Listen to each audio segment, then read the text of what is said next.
Selamat siang semuanya. Saya akan menjelaskan hasil output SPSS dari uji validitas dan reliabilitas. Pertama, kita akan melakukan uji reliabilitas dengan melakukan langkah-langkah analisis yang sudah tertera pada share screen saya. Setelah kita melakukan langkah-langkah analisisnya, kita akan menghasilkan output SPSS seperti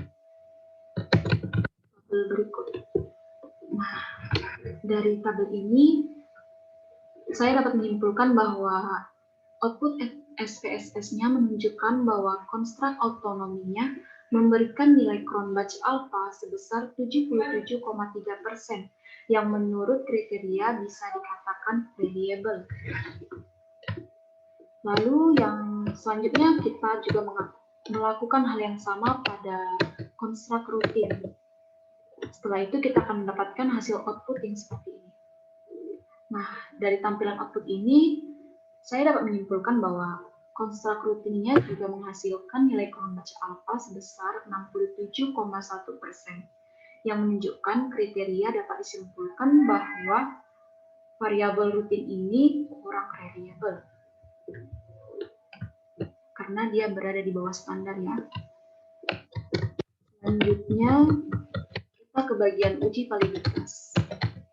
Nah, di sini kita akan melakukan langkah-langkah analisis yang sudah tertera pada share screen saya. Setelah itu, kita akan menghasilkan tabel outputnya yang seperti ini.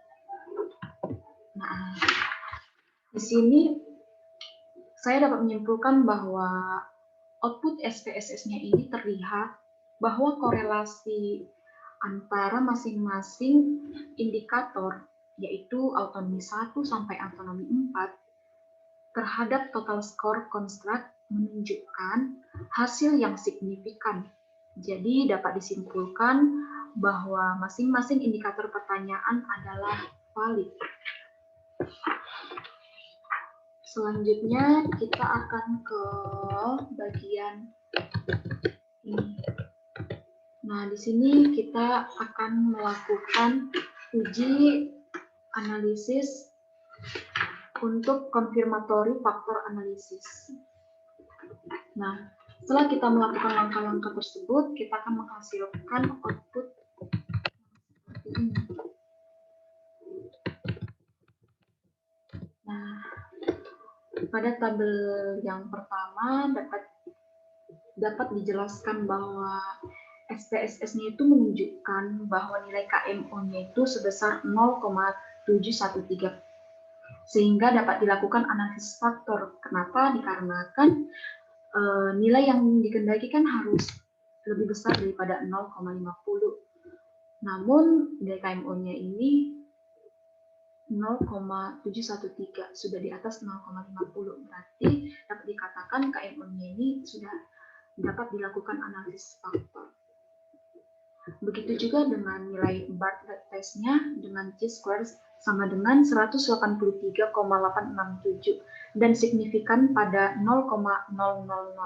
Maka dapat disimpulkan bahwa uji analisis faktor dapat dilanjutkan.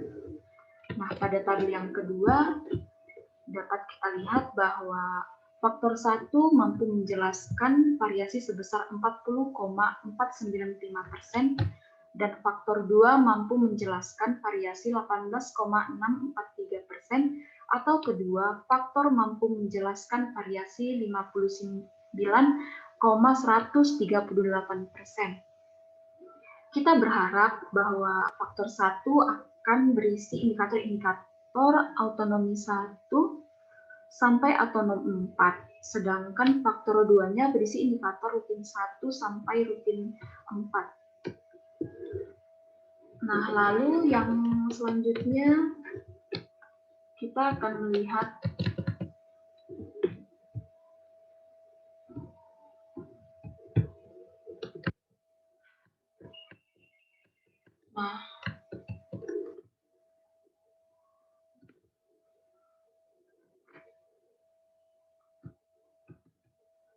Nah, pada tabel ini kita akan melihat tampilan kedua faktor sebelum dilakukannya rotasi. Tampak bahwa indikator autonomnya mengelompokkan pada faktor 1 atau loading faktor tinggi mengelompokkan menjadi 1. Sedangkan indikator rutinnya mengelompok pada faktor 1 untuk indikator rutin 1, 2, dan 3. Sedangkan rutin 3 mengelompokkan pada faktor 2. Hal ini menjadi sulit diinterpretasikan, oleh sebab itu perlu dilakukannya rotasi. Setelah itu, kita akan melihat tabel yang berikutnya. Di tabel ini adalah hasil dari dilakukannya rotasi tersebut. Hasil rotasi menunjukkan bahwa sekarang indikator otonom 1 sampai otonom 4 mengelompokkan pada faktor 1 dan indikator rutin 1 sampai rutin 4 mengelompokkan pada faktor 2. Jadi jelas dapat disimpulkan bahwa konstruk autonomi memiliki unidimensionalitas, begitu juga dengan konstruk rutin, atau dengan kata lain, indikator autonom semuanya valid, dan indikator rutin semuanya juga valid. Terima kasih, sekian penjelasan hasil uji reliabilitas dan validitas dari saya ucapkan terima kasih.